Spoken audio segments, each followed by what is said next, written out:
डांगणे अंदर, समैले अंदर, लाहौरे अंदर, कसालियां अंदर दोनों की सच्ची सरकार बाबू मेरा महाराज सच्चे पातशाह आप जी के दरबार के अंदर बड़िया महान शख्सियतां कांग्रेस प्रत्याशी सतपाल श्री रायजादा साहब जी हमीरपुर संसदीय क्षेत्र के बाबा जी तुहाडे आशीर्वाद के नाल महाराज सच्चे पातशाह इन्हां नूं कांग्रेस पार्टी का महाराज MP के इलैक्शन वास्ते नियुक्त किया गया। महाराज सच्चे पातशाह आप जी के चरणों में अरदास है महाराज मौत चौथे सदम मल के 4 लोग का स्वामी महाराज सच्चे पातशाह ये महाराज अरदास साडी लेखा राणी इन्होंने चढ़ती कला में रखनी महाराज विजयी करके लिया महाराज सच्चे पातशाह बबलू की भी इत्थे ही बेनती की थी अज महाराज बबलू भी नाल आया सच्चे पातशाह कॉन्स्टिट्यूएंसी का विधायक साहब महाराज इन्हों दी चढ़दियां कला रखियां महाराज मूहों मुगियां मुरादा करियां चढ़ती कला वैसे विजय करके एक बार फिर जय करो बाबे से 4 नंबरी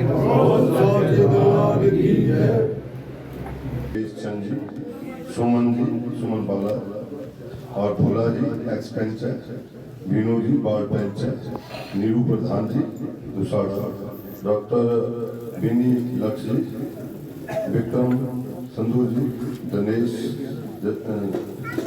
जसवाल जी, दिनेश जसवाल जी और कमलदेव जी, अजय जी एक्स प्रधान है सुख मेरे साथ होली से ठाकुर साहब भी आए, इनका भी धन्यवाद। रवीश ठाकुर जी आए हैं, इनका भी धन्यवाद। और मेरे साथ मेरे कई सहयोगी मेरे साथ आए हैं जो ग्रेड से भी मेरे साथ उधर जा रहे हैं, इनका भी धन्यवाद।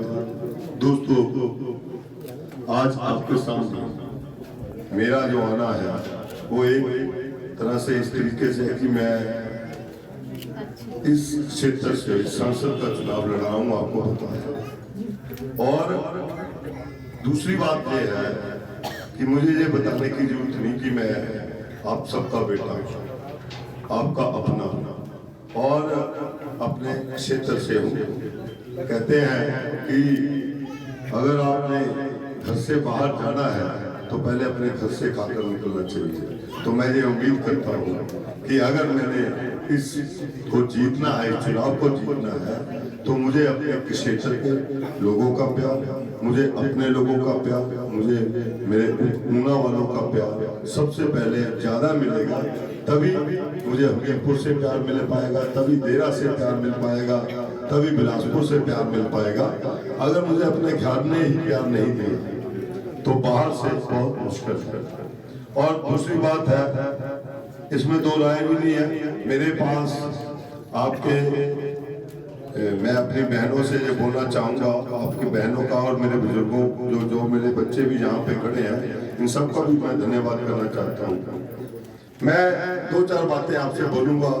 बबलू जी आपके नेता है, आपके आगे बातें भी रखेंगे किस कारण आपको कांग्रेस के लिए वोट डालनी चाहिए, पर मैं अपने लिए तो सिर्फ इसलिए भी वोट मांगना चाह रहा हूँ कि मैं आपका अपना हूँ, आपके अपने एरिया का हूँ। जब मर्जी आधी रात को भी आप उठा सकते हैं, जब मर्जी उठा लें, लेकिन अनुराग ठाकुर को आधी रात को वहां पर नहीं उठा सकते, ना उनके घर में जाकर आप बात कर सकते हैं, क्योंकि मैं आपके घर का हूँ। घर के व्यक्ति को जब मर्जी उठाया जा सकता है, जब मर्जी आप उठा सकते हैं। पहली बात तो। दूसरी बात, मैं आपसे ये गुजारिश करना चाहूंगा कि आप एक बात जरूर सोचिए कि आज आपको किस तरफ पढ़ना है। अपने लोगों को आपने डोर टू डोर जाना है, आप तो मेरे अपने व्यक्ति हैं, मुझे सुनने आए हैं तो आप अपने वोट तो मुझे डालेंगे, लेकिन जहां से उठने के बाद जब भी आप अपने गांव में अपने सहेलियों के साथ, अपने जोड़ीदारों के साथ जब बैठेंगे तो क्या बात करनी है, क्या आपको बात करनी चाहिए, तो आपको उनसे ये जरूर पूछना है कि आज आप किस ओर खड़ा होना चाहते हैं। एक तरफ वो लोग जो लोग आपके भविष्य, आपके आने वाली जनरेशन के भविष्य के साथ खेल रहे हैं। अब आप बोलेंगे कैसे खेल रहे हैं, तो मैं आपको बताना चाहता हूँ कि दिल्ली की सरकार ने अग्निवीर जैसी योजना लेके आई है। अग्निवीर योजना क्या है, आपके बच्चे अगर फौज में जाना चाहते हैं तो 4 साल में वापस आ जाएंगे।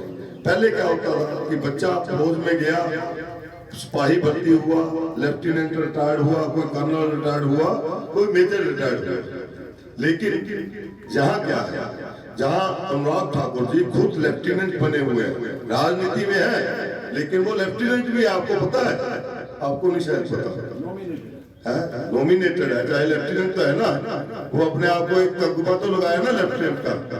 लेकिन जिन लोगों को तगमा लगना चाहिए था, जिन लोगों के लिए ये काम करना चाहिए था, जो हमारे बच्चे हैं उनके भविष्य को बनाना चाहिए था, उनको उल्टा क्या किया, उनको अग्निवीर बना दिया और फौज की नौकरी भी एक तरह से कॉन्ट्रैक्ट बेस पे कर दिया एक तरह से। तो मैं ये कहना चाहता हूँ, क्या आप अपने बच्चे के भविष्य, जो उनके बच्चों का भविष्य खराब कर रहे हैं, क्या आप उनको वोट डालना चाहते हैं? उनसे ये बात पूछना, क्या आप उन लोगों के साथ खड़ा होना चाहते हैं? आपको पता कि संसद में अनुराग ठाकुर ने जो अग्निवीर की योजना जब आई तो उसका गुणगान किया था, बोला था कि ये योजना तो बहुत अच्छी है। मुझे ये बताइए, क्या अनुराग ठाकुर जी अपने बेटे को वो अग्निवीर बनाएंगे? क्या वो चाहेंगे कि उनका बेटा अग्निवीर बने?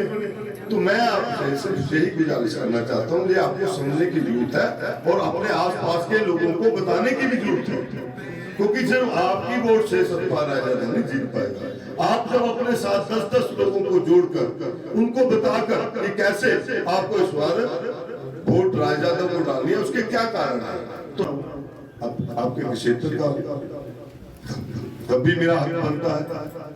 तीसरी बात यह है कि अनुराग ठाकुर जी ने अभी जलंधर में बोला कि नरेंद्र मोदी जी हिमाचल को अपना दूसरा घर समझते हैं। मैं आपसे पूछना चाहता हूँ, आप बताइए कि आपका एक परिवार है, आपका एक गांव है, आपके गांव में कोई विपदा आ जाती है, कोई ऐसा आपदा आ जाती है, तो जो आप दूर भी बैठे होंगे, मान लो नौकरी करने में कहीं बाहर गया हो, जब आप कहीं दूर बैठे हैं, तो सबसे पहले आप क्या करोगे? आप अपने क्षेत्र में आओगे, अपने गांव में आओगे, तो आप उनसे पूछेंगे कि यार मेरा कोई ताया, चाचा, भतीजा ठीक तो है, उसकी हालत खराब तो नहीं, उसका घर टूट गया, उसकी कैसे मैं मदद करूं? यही बात होती है ना। लेकिन अगर नरेंद्र मोदी जी का हिमाचल दूसरा घर है, आपका अभी पता नहीं दूसरा या तीसरा या चौथा घर, तो एक ही होता है वैसे ना, घर दो नहीं होते हैं, घर एक ही होता है, मकान के ही होते हैं। मकान और घर में फर्क होता है, मकान और घर में फर्क होता है। मकान आपके फ्लैट बहुत हो सकते हैं, आप बहुत लैंडलॉर्ड हैं, आपके ऑस्ट्रेलिया में भी फार्म हाउस है, आपके हर जगह आपके घर है, वो घर नहीं मकान है, लेकिन घर जो है वो एक ही होता है। तो आप अपने घर में आके अपने सगे संबंधियों का हाल चाल पूछेंगे। मुझे आप बताइए कि जब आपदा का दौर आया, नरेंद्र मोदी जी क्या हिमाचल प्रदेश में नजर आए? क्या वो एक बार भी हिमाचल प्रदेश में आपदा पीड़ितों को देखने आए? हिमाचल प्रदेश में आपदा में 11,000 करोड़ का नुकसान हुआ, जो केंद्र को हमें देना था वो भी नहीं दिया, इसको राष्ट्रीय आपदा भी घोषित करा। ये बात भी अलग से हो गई कि वो कितना हिमाचल के बारे में सोचते हैं। तीसरी बात, आप 16 साल से उनको बना रहे, 16 साल से टोकरियां भर भर कर वोटें डाल रहे हैं, 4-4 लाख से जिता रहे हैं। मुझे आप बताइए कि आपके गांव में अनुराग ठाकुर का एक पत्थर भी कोई लगा हो तो मुझे बताइए, कोई एक भी पत्थर लगा होगा उनके नाम का, जहां उन्होंने अपने संसद निधि से कोई लगवाया होगा? आप सब बोलो, तय करिए, मैं नहीं बोल रहा हूँ, ये आज दुनिया बोलती है।